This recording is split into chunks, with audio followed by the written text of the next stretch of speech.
श्रीभूमि जिले के पथारकंडी विधानसभा केंद्र के भाजपा दल के उम्मीदवार कृष्णेंदु पाल ने बुबरी घाट चाय बागान तथा असम त्रिपुरा सीमांतवर्ती क्षेत्र काछाड़ी गांव इलाके में आम जनसभा को संबोधित किया। बड़े पैमाने पर लोगों की तांता इस क्षेत्र में देखने को मिली। कृष्णेंदु पाल के सहयोग में ग्रामीण क्षेत्र के लोग तथा शहरी क्षेत्र के लोग एक मंच पर आ रहे हैं। पथारकंडी विधानसभा केंद्र में भाजपा दल के विधायक पद के उम्मीदवार कृष्णेंदु पाल की जय लगभग निश्चित है। इधर कांग्रेस के उम्मीदवार कार्तिक सेना सिन्हा भी अपनी तकदीर आजमा रहे हैं। देखना यह है कि आम जनता या फिर गणदेवता किसे अपना मतदान प्रदान कर उन्नयन व प्रगति की दिशा को सही रूप दे पाते हैं। इस संदर्भ में जानकारी देते हुए आम जनसभा को संबोधित किए जाने के दौरान भाजपा दल के विधायक पद के उम्मीदवार कृष्णेंदु पाल ने विस्तारित तथ्य पत्रकारों के समक्ष उजागर किए। कांग्रेसर कामे वनांचल दखल करा, सिलिंग सारप्लास चाह बागिचार माटी दखल करा और अपनी जी प्रार्थीर कथा कैसे त्यार ऊपर गोटे पाथारकांडी राइजर एक खंग आदिन जैसे विधायक हिसाब से निर्वाचित होइছিল आकाईदुम आदमटिला दुआलिया एनका बहुत ठाई माटी दखल एक राइजे এটা খুব বেয়া পাইছে। আপনারা দেখিছে আজি আদমটিলা রাইজ কেনেকা খঙত আছে, আজি আমার এই কুকিতলৰ ৰাইজ কেনেকা খঙত আছে। এইটো তো ৰাইজে এইটো ভাল পোৱা নাই, কাৰণ ৰাইজে কি বিচাৰে যে শান্তি সম্প্ৰীতি ডেভেলপমেন্ট এইটোই ৰাইজে বিচাৰে। ৰাইজে সদায় বিচাৰে যে এই আমাৰ এৰিয়া ডেভেলপমেন্ট হব, আমাৰ ল'ৰা ছোৱালী যাতে ইয়াত কৰ্মসংস্থানেৰ ব্যবস্থা হয়, আৰ তেওঁলোকে বিচাৰে মাটি দখল। এইটোতো ৰাইজে ভাল নাপায়।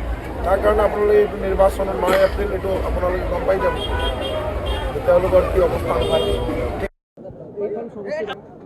মিটিং করা নাই, আমাক মাননীয় মুখ্যমন্ত্রী আর কেন্দ্রীয় আর রাজ্যিক নেতৃত্বই আমার উপর পূর্ণ আস্থা রাখিছে। আমাক তৃতীয়বারের কারণে আমাক মনোনয়ন প্রদান করা হয়েছে, তার কারণে আমি কৃতজ্ঞতা জানাইছোঁ। আর আজি আকৌ আমি ওলাইছোঁ আমার পাথারকান্দির শ্রদ্ধার নাগরিকর গণদেবতার আশীর্বাদ লওয়ার কারণে।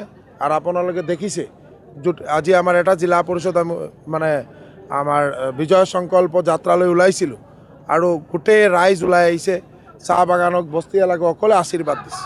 আর আমার এই আশীর্বাদই আমার কাম করার শক্তি, তার কারণে সকলের আশীর্বাদ বিচাৰিছে।